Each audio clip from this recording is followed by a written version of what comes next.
Hello दोस्तों मैं बस ऐसी सिस्टम में बैठा हुआ था तो मेरी एक हेडलाइन पे नज़र गई, तो मैं सोचा शायद आपसे भी शेयर करूं। हो सकता है आप भी इस बारे में अवेयर हो, तो मैं बस अपनी बात रखूंगा यहाँ पे। तो दोस्तों कुछ हेडलाइन ऐसी थी जो रिसेंटली इंसिडेंट हुआ अहमदाबाद में एयर इंडिया का एयरक्राफ्ट जो क्रैश हुआ, जिसमें 241 लोगों की जान जा चुकी है उसमें।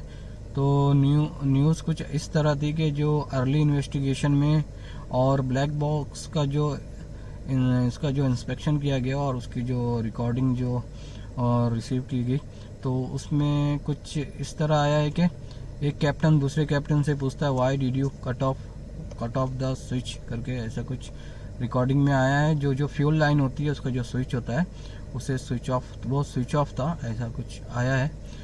तो उस हेडलाइन में था कि अर्ली इन्वेस्टिगेशन में ये क्लेम किया गया है कि जो पायलट है जो सीनियर पायलट है जिनका नाम सुमित सबरवाल था, और उन्हें अच्छा खासा एक्सपीरियंस है, 8200 आवर्स फ्लाइंग का उन्हें अच्छा खासा एक्सपीरियंस है। तो उसमें ये क्लेम किया गया है कि शायद पायलट का डिप्रेशन का कोई इशू था, मेंटल इशू था कुछ।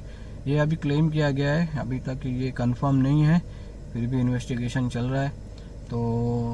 तो आप ये देख सकते हो कि किस तरह अभी पता नहीं, हम हो सकता है क्योंकि रूट कोई भी इन्वेस्टिगेशन होता है तो ये बहुत ही ईजी है।